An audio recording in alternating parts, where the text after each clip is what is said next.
Presiden Amerika Serikat dan Iran teken MOU menuju kesepakatan damai. Hezbollah tolak zona keamanan Israel. Kolombia awali Piala Dunia dengan kemenangan.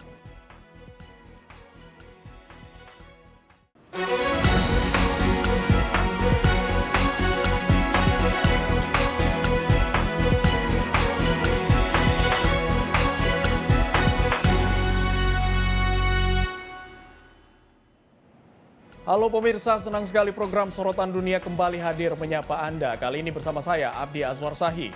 Berbagai informasi terkini dan juga menarik yang terjadi di dunia internasional akan kami sajikan untuk Anda. Dan berikut kita awali Sorotan Dunia selengkapnya. Pemirsa, kita awali informasi dari Presiden Amerika Serikat dan Iran resmi menandatangani Memorandum of Understanding atau MOU sebagai langkah awal menuju perdamaian. Penandatanganan MOU ini menjadi dasar dimulainya tahap negosiasi lanjutan menuju perjanjian final yang dijadwalkan berlangsung pada Jumat ini.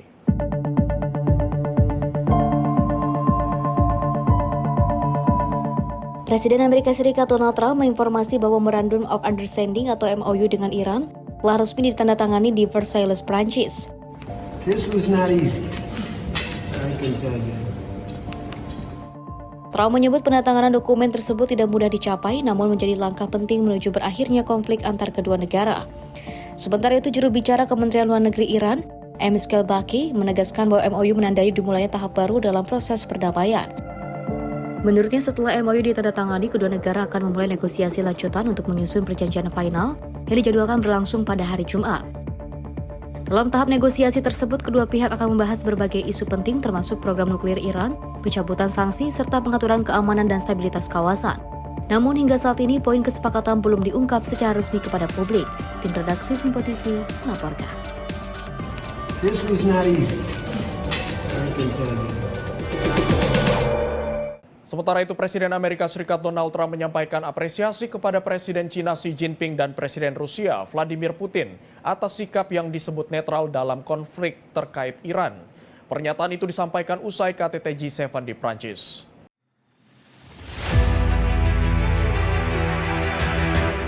Dalam konferensi pers penutupan KTT G7 di Evian Les Bains, Trump menyatakan bahwa China dan Rusia tidak memperkeruh situasi terkait Iran. Trump secara khusus menyebut telah berbicara langsung dengan Presiden China Xi Jinping dan menilai sikap Beijing sepenuhnya netral. Trump menilai keterlibatan kedua negara tersebut berpotensi membuat situasi menjadi lebih rumit apabila memilih mendukung pihak tertentu. And you know the other thing, I want to thank China, President Xi. I was with him, and he stayed neutral, totally neutral, and I appreciate it. And I would want to thank Vladimir Putin. He was very neutral. They could have made it much more difficult for us. And I want to say it, somebody would say, oh, that's terrible. He's thanking President Xi of China. Well, let me tell you, I had a long talk with him. They have shoulder weapons to knock down airplanes. That it's not like the real deal, but they're accurate. They're fairly accurate. I said, I would really appreciate you're not giving or selling any of that stuff to Iran. And you know what? For the most part, he didn't. So I just want to thank them because they made it a lot better. Sementara itu, kesepakatan antara Amerika Serikat dan Iran dikabarkan akan ditandatangani di Geneva pada Jumat mendatang. Hingga kini isi resmi kesepakatan tersebut belum diungkap ke publik. Tim redaksi Simpo TV melaporkan.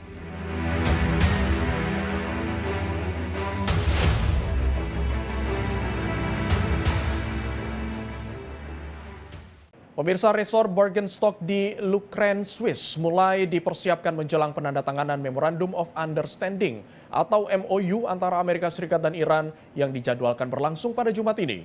Dokumen tersebut menjadi langkah awal menuju negosiasi kesepakatan damai yang lebih komprehensif. Sejumlah pekerja terlihat melakukan persiapan di kawasan resort Bergenstock, Lucerne, Swiss. Alat berat juga diterjunkan untuk memindahkan barikade logam sebagai bagian dari pengamanan menjelang agenda penting tersebut. Persiapan dilakukan menyusul pengumuman Presiden Amerika Serikat Donald Trump yang juga menyatakan bahwa Washington dan juga Teheran telah mencapai kesepahaman awal untuk mengakhiri konflik. Meski demikian, Israel menegaskan tidak menjadi bagian dari kesepahaman tersebut dan hingga kini masih melanjutkan operasi militer yang diklaim menargetkan posisi Hezbollah di Lebanon.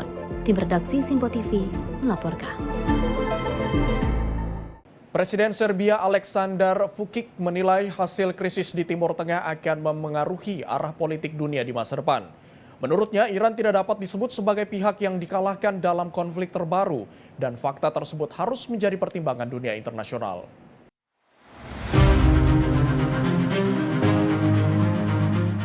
Dalam konferensi pers di Tbilisi, Georgia, Selasa waktu setempat, Vučić menyatakan dunia perlu mencermati perkembangan di kawasan Teluk yang dinilainya mengubah konstelasi kekuatan global.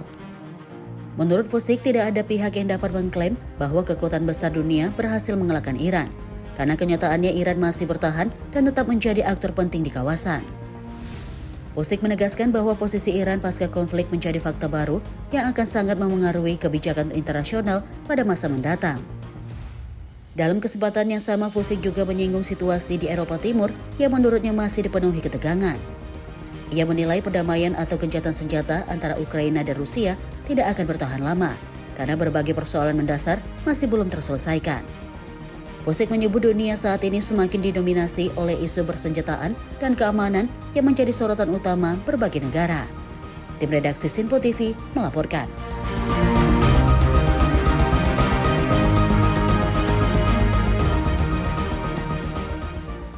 Pemirsa, Presiden Prancis Emmanuel Macron menyebut terdapat sebuah terobosan terkait Ukraina dalam KTT G7 yang berlangsung di Evian-les-Bains. Menurutnya, pertemuan para pemimpin negara maju tersebut menandai perubahan penting dalam pendekatan terhadap konflik Ukraina. Dalam konferensi pers penutupan KTT G7, Presiden Prancis Emmanuel Macron menyatakan bahwa terdapat sebuah titik penting dalam pembahasan mengenai Ukraina. Macron menilai telah terjadi pergeseran signifikan dalam sikap dan koordinasi negara-negara G7 terkait dukungan bagi Ukraina.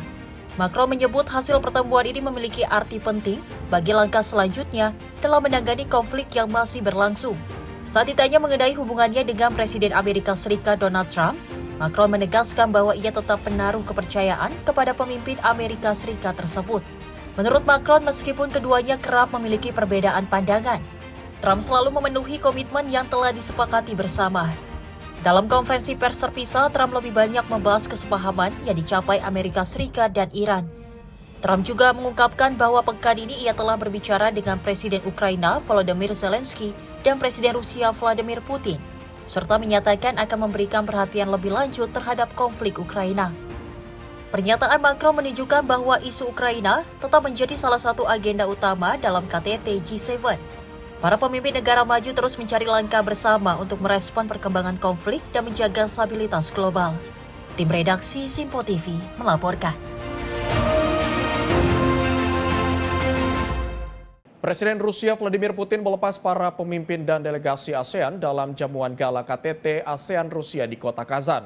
Momen ini menjadi bagian dari rangkaian pertemuan tingkat tinggi yang memperkuat hubungan antara Rusia dan negara-negara Asia Tenggara.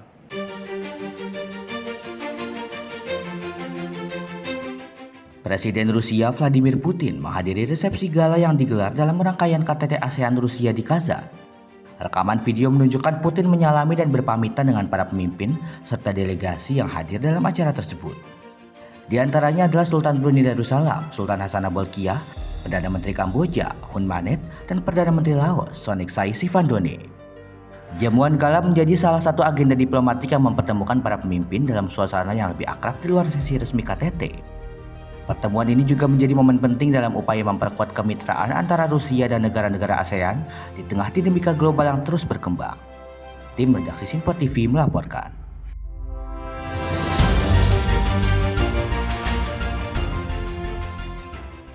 Pemirsa, Teater Akademik Negara Tatar Kaliasgar Kamal di kota Kazan, Rusia disiapkan menjadi lokasi resepsi resmi bagi para peserta KTT Rusia ASEAN yang berlangsung pada pertengahan Juni.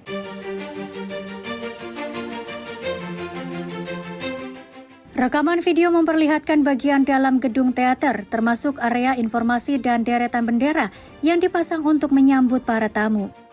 Teater Kaliasgar Kamal merupakan salah satu institusi seni paling bersejarah di kawasan Tatarstan. Teater ini didirikan pada tahun 1906 dan dianggap sebagai kelahiran teater modern berbahasa Tatar. Nama teater ini diambil dari Galiasgar Kamal, seorang sastrawan dan dramawan Tatar yang berperan besar dalam perkembangan seni pertunjukan di Rusia. Teater ini akan menjadi tempat penyelenggaraan jamuan resmi dalam rangkaian KTT Rusia ASEAN yang digelar di Kazan. KTT Rusia ASEAN berlangsung pada tanggal 17 hingga 19 Juni dan menjadi ajang pertemuan antara Rusia dengan negara-negara Asia Tenggara. ASEAN saat ini terdiri dari 11 negara anggota, yaitu Brunei Darussalam, Vietnam, Indonesia, Kamboja, Laos, Malaysia, Myanmar, Singapura, Thailand, Filipina, dan Timur Leste. Pertemuan ini diharapkan menjadi momen penguatan hubungan kerjasama di berbagai bidang antara Rusia dan kawasan Asia Tenggara. Tim redaksi Sinpo TV melaporkan.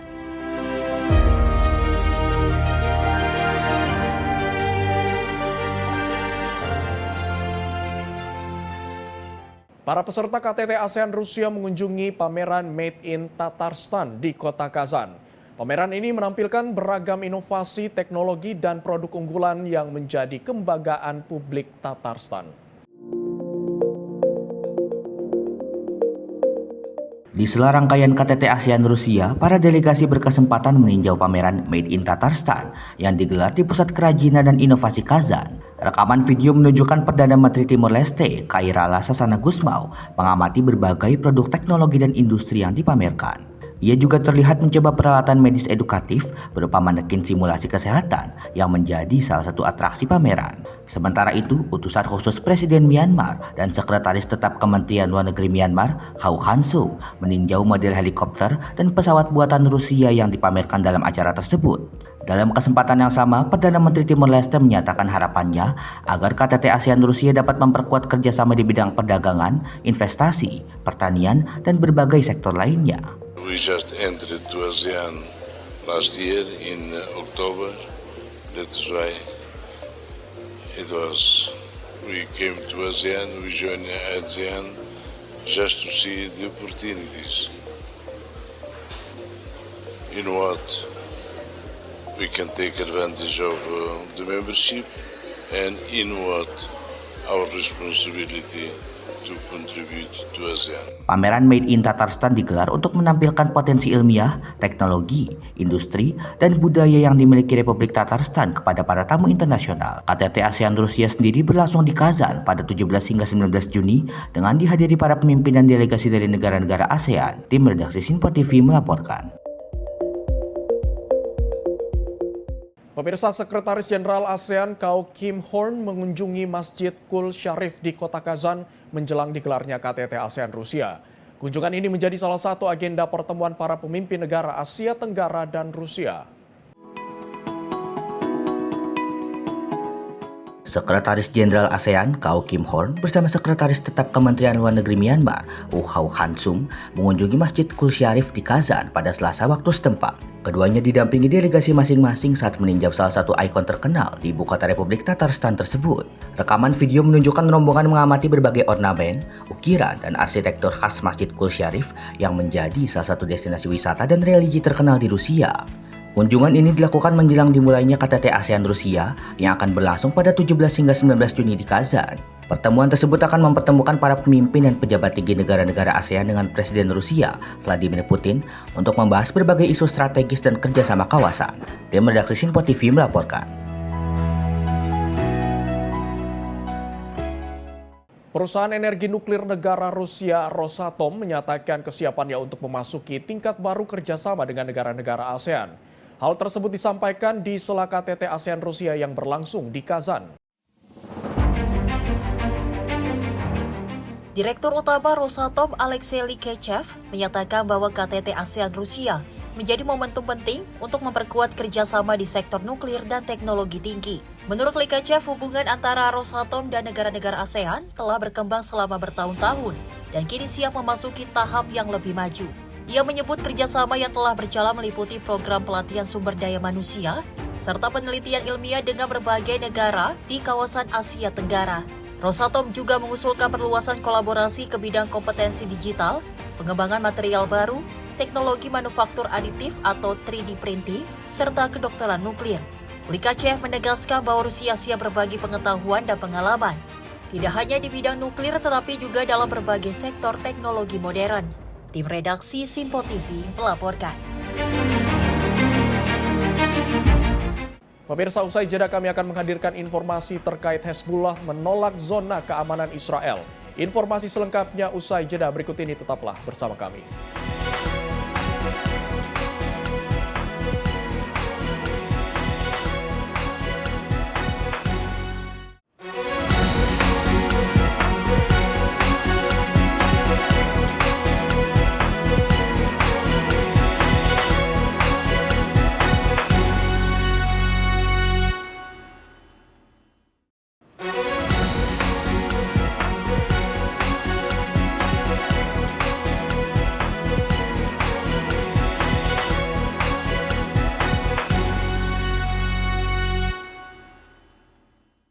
Terima kasih pemirsa, Anda masih bersama kami dalam Sorotan Dunia.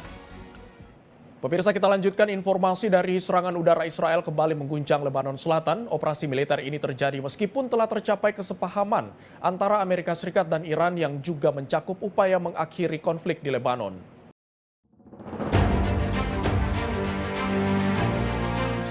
Pesawat tempur Israel melancarkan serangan ke kota Kfar Temnit di Governorat Tabatih, Lebanon Selatan pada Rabu waktu setempat. Rekaman video menunjukkan jejak rudal menyala di langit disertai suara ledakan yang terdengar di sejumlah wilayah sekitar. Media resmi Lebanon melaporkan serangan udara menyasar area perbukitan Ali Al-Taher di pinggir kota Kfar Temnit. Sementara kawasan hutan di Nabati Al-Faqwa dilaporkan menjadi sasaran tembakan artileri. Di saat yang sama, warga juga melaporkan suara ledakan dari rudal pencegat yang beroperasi di langit Nabati. Menurut Kementerian Kesehatan Lebanon, jumlah korban sejak eskalasi operasi militer pada Maret lalu telah mencapai 3.880 orang tewas dan lebih dari 11.800 orang terluka. Serangan terjadi di tengah kesepahaman antara Amerika Serikat dan Iran yang mencantumkan penghentian konflik di Lebanon sebagai salah satu bagian penting dari proses diplomatik kedua negara. Meski demikian, militer Israel menegaskan akan terus melakukan operasi terhadap ancaman yang disebut berasal dari kelompok Hezbollah di Lebanon Selatan. Sebelumnya, Presiden Amerika Serikat Donald Trump menyatakan ketidakpuasannya terhadap cara Israel menangani situasi di Lebanon dan konflik dengan Hezbollah. Meski jalur diplomasi antara Washington dan Teheran terus berlanjut, kondisi keamanan di Lebanon Selatan masih belum menunjukkan tanda-tanda mereda. Serangan dan aksi militer masih terus terjadi di sejumlah wilayah perbatasan. Tim redaksi Simpo TV melaporkan.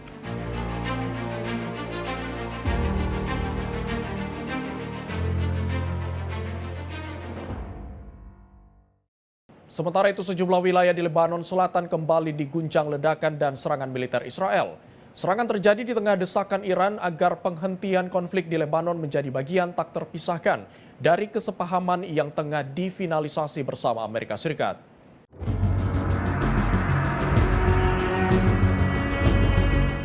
Ledakan mengguncang kota Kfar Temnit dan Nabatiyeh Al-Faqwa di distrik Nabatiyeh, Lebanon Selatan pada Selasa waktu setempat. Rekaman video menunjukkan kepulan asap tebal membumbung dari lokasi serangan, disertai suara ledakan dan sirene ambulans yang terus berdengung di sekitar wilayah terdampak. Meski demikian, Menteri Pertahanan Israel Katz menegaskan pasukan Israel tidak akan menarik diri dari wilayah yang telah dikuasai di Lebanon.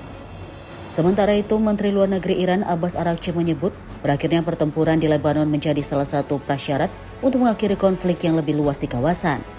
Meski berbagai upaya diplomasi terus berlangsung, kondisi keamanan di Lebanon Selatan masih tetap memanas. Warga sipil menjadi pihak yang paling terdampak akibat berlanjutnya serangan dan konflik bersenjata di wilayah tersebut. Tim redaksi Simpo TV melaporkan. Pemirsa, militer Israel terlihat mendirikan pos pemeriksaan di desa Saida Al-Jolan, wilayah Quneitra, Suriah Selatan. Keberadaan pos tersebut menambah kehadiran militer Israel di wilayah perbatasan yang dalam beberapa bulan terakhir menjadi fokus operasi keamanan.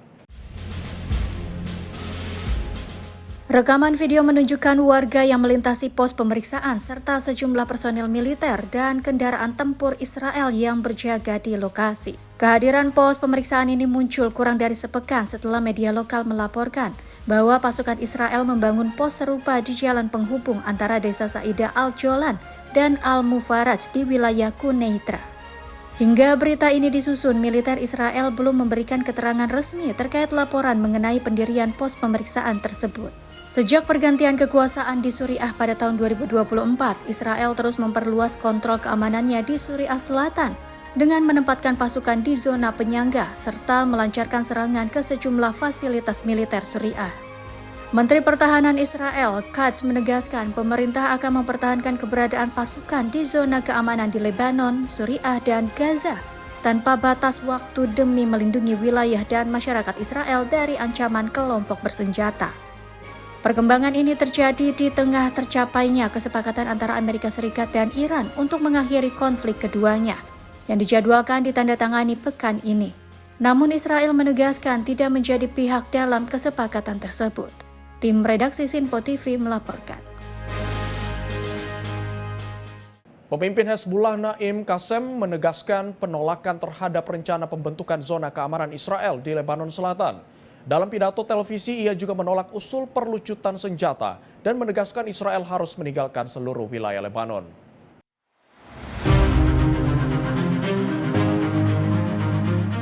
Sekretaris Jenderal Hezbollah Naim Qassem menyampaikan sikap tegas terhadap berbagai usul yang muncul dalam proses negosiasi terkait konflik di Lebanon Selatan.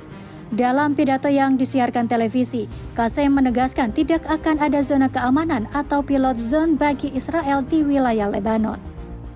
Menurutnya, tujuan utama negosiasi adalah menciptakan keamanan bersama, bukan memberikan wilayah khusus yang dapat dimanfaatkan oleh Israel.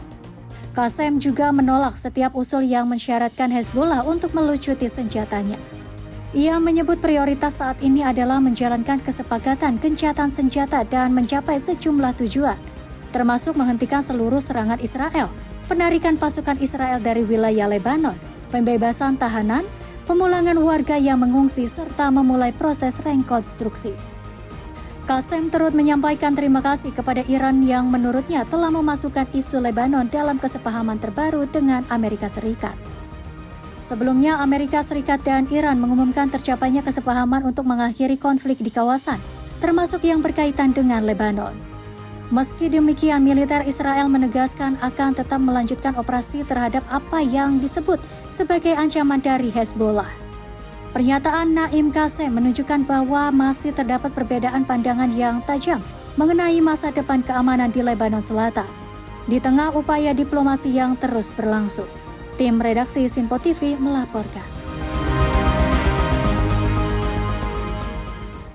Pemirsa, sejumlah anak yang menjadi korban dalam insiden serangan drone di wilayah Bryansk, Rusia dilarikan ke rumah sakit anak regional untuk mendapatkan penanganan medis.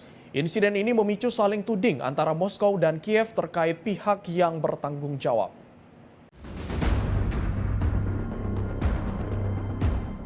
Inilah rekaman video yang memperlihatkan ambulans memasuki area rumah sakit saat petugas medis membawa pasien menggunakan tandu ke dalam ruang perawatan.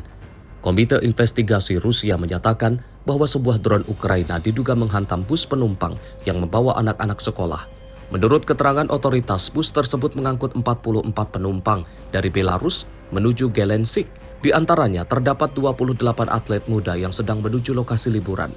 Laporan awal menyebut satu orang perempuan tewas dan sejumlah penumpang mengalami luka-luka. Asisten Menteri Kesehatan Rusia Alexei Kuznetsov menyatakan 8 korban telah dibawa ke rumah sakit, termasuk 6 anak.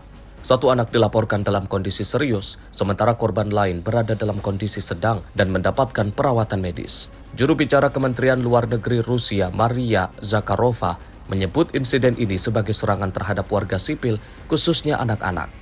Di sisi lain, staf umum Angkatan Bersenjata Ukraina membantah tuduhan tersebut. Kiev menyebut klaim Rusia mengenai serangan terhadap bus anak-anak sebagai informasi yang tidak benar dan dinilainya sebagai provokasi. Tim redaksi Sinpo TV melaporkan. Seorang warga sipil dilaporkan tewas setelah sebuah drone menghantam truk yang dikemudikannya di wilayah Belgorod, Rusia. Insiden ini menjadi serangan terbaru yang dikaitkan otoritas setempat dengan pasukan Ukraina. По газельке. Нет, не успел. Нет. Водителя. Rekaman video memperlihatkan detik-detik sebuah drone menghantam truk yang sedang melaju di Belgorod. Akibat serangan tersebut, pengemudi truk dilaporkan tewas di tempat karena luka yang dideritanya.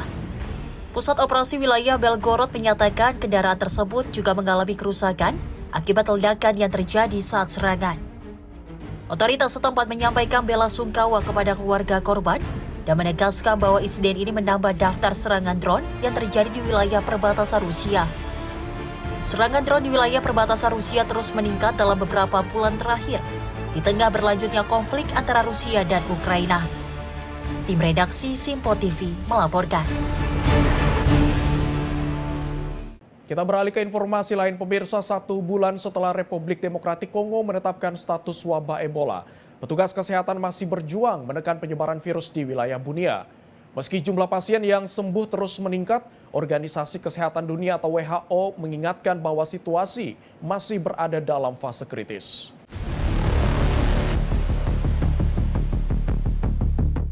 Dalam rekaman video dari Pusat Perawatan Ebola Evangelical Medical Center atau CME di kota Bunia menunjukkan petugas medis mengenakan alat pelindung diri sebelum memasuki zona berisiko tinggi serta melakukan proses dekontaminasi secara berkala. Tenaga kesehatan menyebut penanganan wabah menunjukkan perkembangan positif dibandingkan saat awal merebaknya penyakit tersebut. Il faut y croire.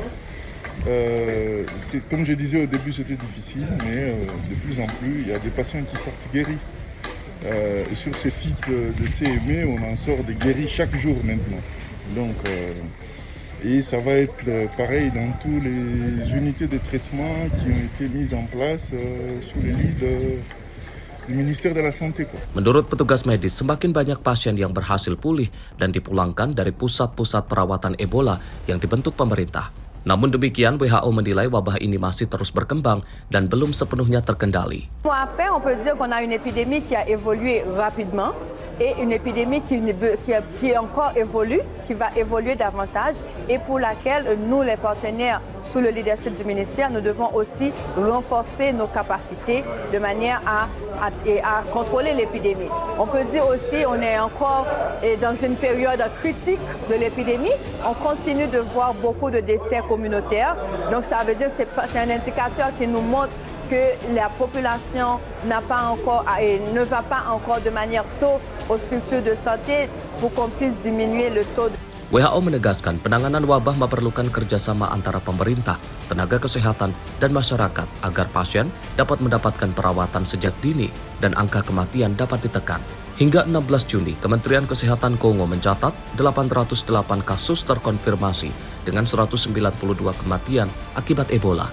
Tim redaksi Simpo TV melaporkan.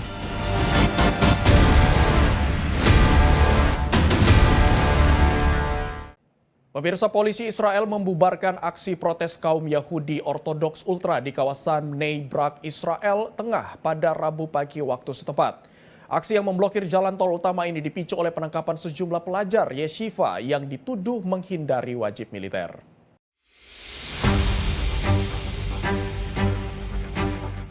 Rekaman video menunjukkan petugas kepolisian menyeret dan mengangkut para pengunjuk rasa yang duduk di tengah jalan tol nomor 4 dekat kawasan Bnei Brak, timur Tel Aviv.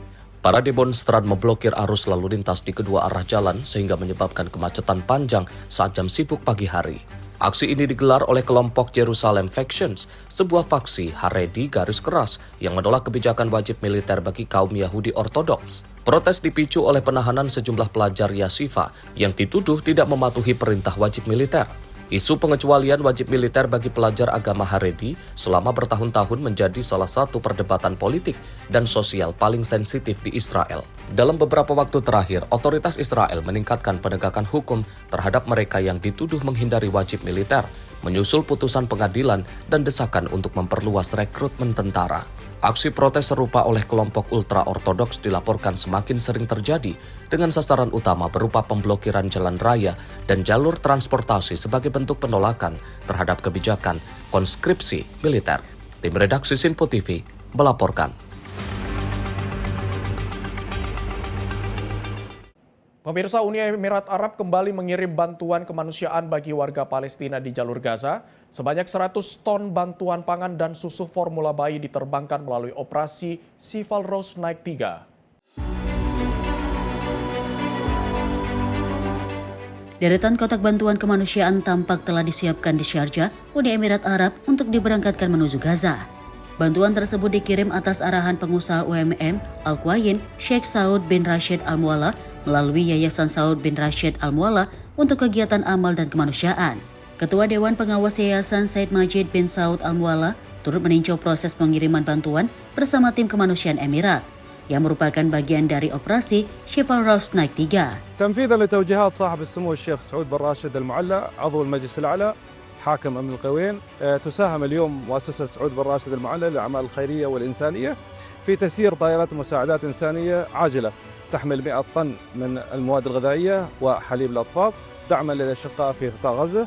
طبعا هذه المبادرة تأتي امتدادا للجهود الإنسانية المتواصلة التي تبذلها دولة الإمارات العربية المتحدة لتخفيف من معاناة المدنيين وتوفير الاحتياجات الأساسية للأسر المتضررة، خاصة الأطفال والفئات الأكثر احتياجا. نؤكد أن عملية فارس شام 3 مستمرة عبر الجسور الجوية والبحرية والبرية لإيصال المساعدات الإنسانية إلى الأشقاء في قطاع غزة، ترجمة لنهج دولة الإمارات الراسخ في مد يد العون والوقوف بجنب الشعوب المحتاجة حول العالم. اليوم بلغ إجمالي المساعدات الإماراتية أكثر من 125 ألف طن من المساعدات الإنسانية وبكلفة تقدر 3 مليار و100 مليون دولار. Pesawat bantuan diberangkatkan menuju kota Al-Aris di Mesir sebelum didistribusikan menuju jalur Gaza. Operasi ini telah berlangsung sejak November 2023 dan hingga kini terus menyalurkan bantuan melalui jalur udara, laut, dan darat bagi warga Gaza yang terdampak konflik. Tim redaksi Sinpo TV melaporkan. Pemirsa, Kolombia awali Piala Dunia dengan kemenangan. Informasi selengkapnya akan kami hadirkan usai jeda. Berikut ini tetaplah bersama kami dalam Sorotan Dunia.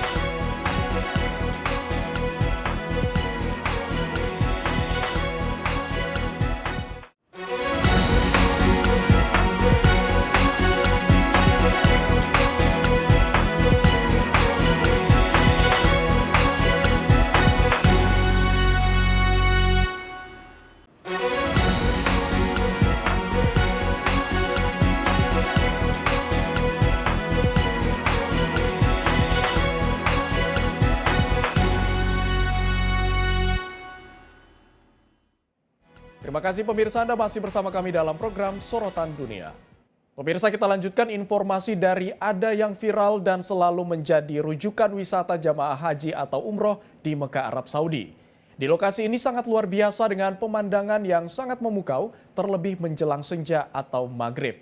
Lantas seperti apa pemandangannya? Berikut kita simak liputan dari Wakil Pemimpin Redaksi Sinpo TV dari Jabal Khandamah, Mekah, Arab Saudi.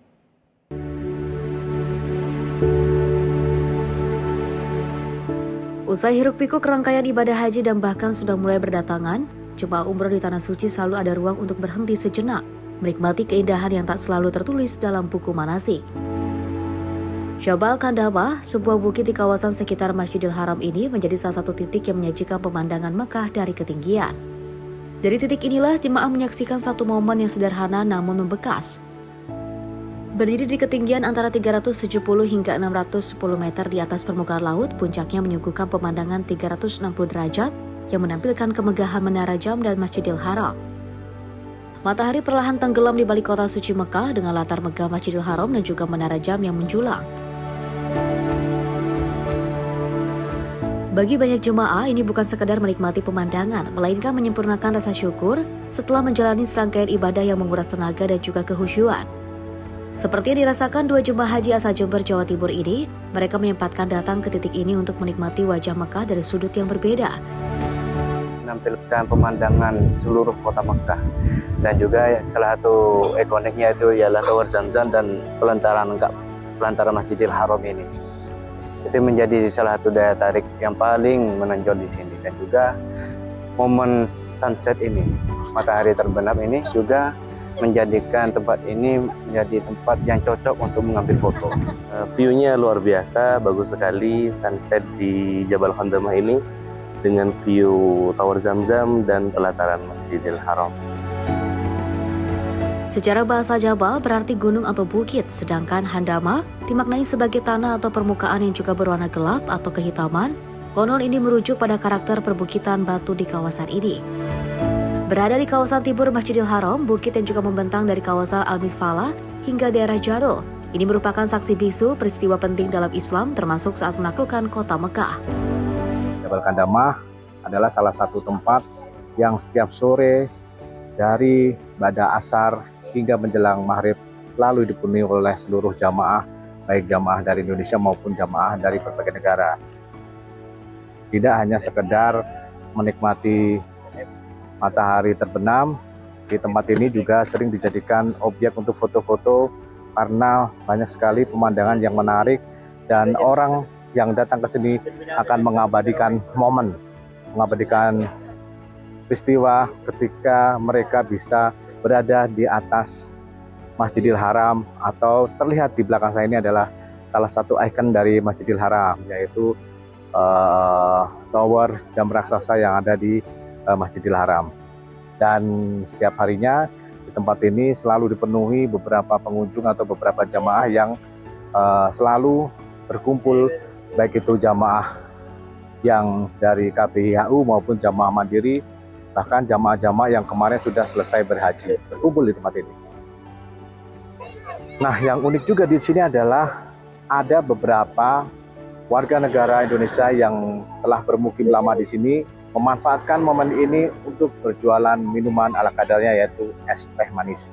Dan ini menjadi salah satu potensi bagi para mukimin yang ada di sini untuk mereka menjajakan minuman es teh manisnya untuk para jamaah haji yang sedang menikmati terbenamnya matahari di Jabal Qandamah ini.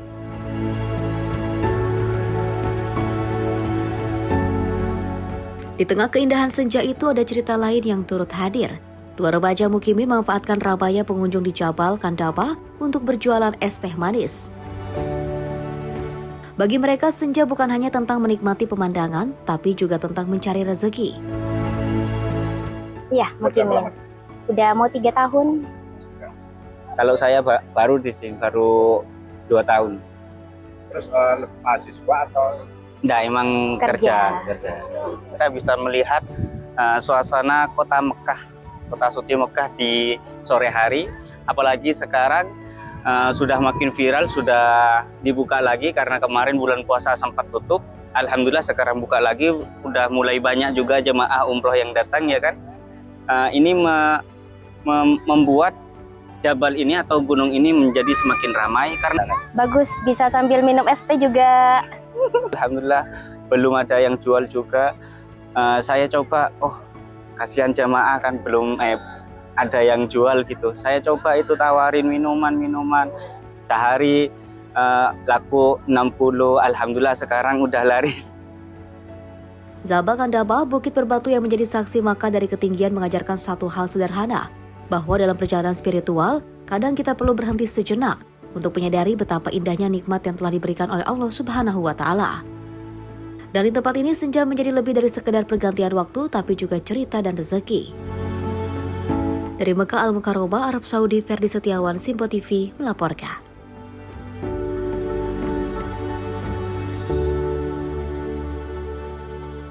Pemirsa, sebuah danau berbentuk hati dengan air berwarna merah menyala di Provinsi Guizhou, Cina Barat Daya, menarik perhatian wisatawan dari berbagai daerah.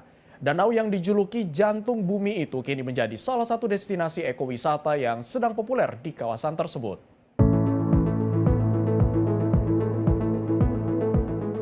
Terletak di tengah pegunungan hijau Provinsi Guizhou, danau ini menampilkan pemandangan yang tidak biasa dengan bentuk menyerupai jantung dan warna air merah kehitaman yang kontras dengan hutan di sekitarnya. Rekaman video memperlihatkan pantulan danau yang tenang di bawah langit pegunungan, sementara para wisatawan berdiri di tepi danau untuk berfoto dan menikmati keindahan alam. Sejumlah pengunjung menyebut warna merah danau menjadi daya tarik utama yang membedakannya dari danau-danau terkenal lain di China. Menurut para ahli, warna merah menyala pada air danau berasal dari tingginya kandungan senyawa besi dan endapan mineral di dalam air, serta tanah di sekitarnya. Proses erosi alam yang berlangsung selama ribuan tahun juga membentuk lereng-lereng di sekitar danau menjadi pola melingkar yang menyerupai denyut jantung. Para wisatawan menilai pemandangan terbaik danau ini justru terlihat dari udara.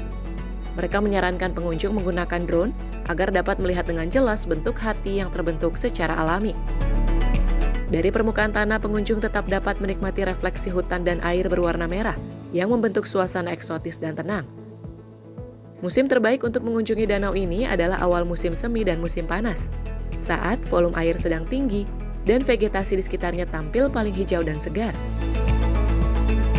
Keunikan bentuk dan warna danau ini menjadikannya salah satu ikon wisata alam baru yang diharapkan mampu mendorong pengembangan ekowisata berkelanjutan di Provinsi Guizhou. Tim redaksi Sinpo TV melaporkan. Pemirsa, AC Milan resmi memulai era baru di bangku pelatih dengan mendatangkan Ruben Amorim. Pelatih muda asal Portugal itu dipercaya memimpin Rossoneri setelah berakhirnya masa kerja bersama Massimiliano Allegri.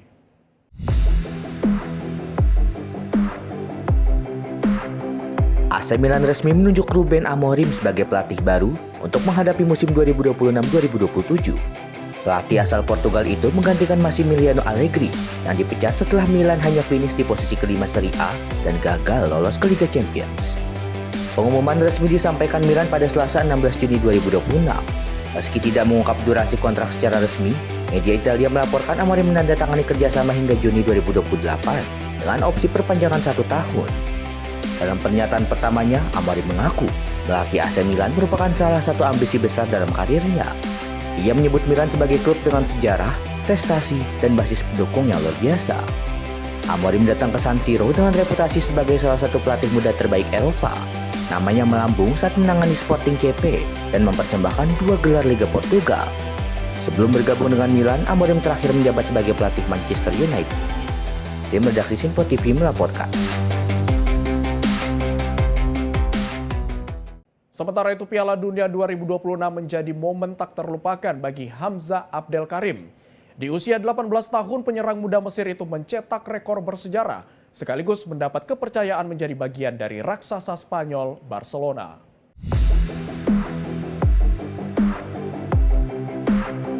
Hamza Abdel Karim menjalani awal Piala Dunia 2026 yang istimewa. Penyerang muda timnas Mesir berusia 18 tahun itu tidak hanya mencatatkan rekor di panggung dunia, tetapi juga resmi dipermanenkan oleh Barcelona.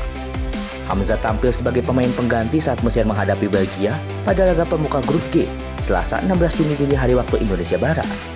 Masuk pada menit ke-76 menggantikan Mohamed Salah, Hamza resmi menjadi pemain termuda Mesir yang tampil di Piala Dunia pada usia 18 tahun, memecahkan rekor yang bertahan sejak 1934. Sebelum torehan bersejarah itu, Hamza lebih dulu mendapatkan kabar besar dari Spanyol. Barcelona mengaktifkan klausul pembelian senilai 1,5 juta euro untuk mempermanenkannya dari Al Ahly. Sejak bergabung dengan Barcelona U19 pada Februari 2026, Hamza mencetak 6 gol termasuk hat-trick dalam 15 menit. Penampilan impresif itu memikat pelatih Hansi Flick yang berencana membawanya ke pemusatan latihan tim utama musim panas ini. Tim redaksi Sinpo TV melaporkan. Euforia Piala Dunia 2026 terasa kuat di Foxborough, Amerika Serikat. Ratusan pendukung Norwegia dan Irak memadati jalanan menuju Stadion Boston menjelang laga pembuka grup mereka. Bagi kedua tim, pertandingan ini menandai kembali mereka ke panggung terbesar sepak bola dunia setelah penantian panjang.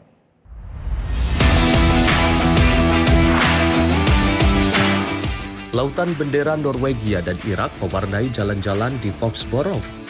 Para supporter terlihat menari, bernyanyi, dan berarak menuju stadion sambil mengenakan jersey kebanggaan masing-masing negara. Norwegia kembali tampil di Piala Dunia untuk pertama kalinya sejak tahun 1998. Sementara Irak mengakhiri penantian lebih panjang dengan kembali tampil setelah 40 tahun sejak penampilan satu-satunya pada 1986. Anything is possible in the World Cup. This is where the underdogs show themselves. Optimisme juga datang dari kubu Norwegia yang yakin tim mereka memiliki peluang besar untuk melaju jauh dalam turnamen. I feel fantastic. I mean, it's the first time in 28 years. It's been a long time, but now we're finally here, and I think that we believe that we can win the whole thing. To be honest. Di atas lapangan, Norwegia berhasil membuktikan optimisme para pendukungnya. Kapten tim Erling Haaland membuka keunggulan sebelum Irak menyamakan skor. Haaland kemudian mencetak gol kedua menjelang turun minum dan membawa Norwegia memimpin. 2 gol tambahan di babak kedua memastikan kemenangan telak Norwegia 4-1 atas Irak pada laga pembuka mereka di Piala Dunia 2026. Tim redaksi Sinpo TV melaporkan.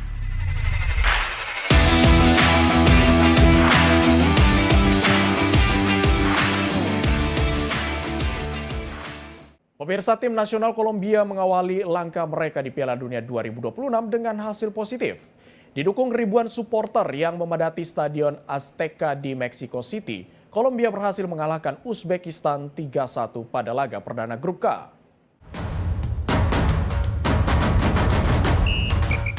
Ribuan pendukung Kolombia memadati kawasan Stadion Azteca pada Rabu waktu setempat untuk memberikan dukungan langsung kepada tim nasional mereka.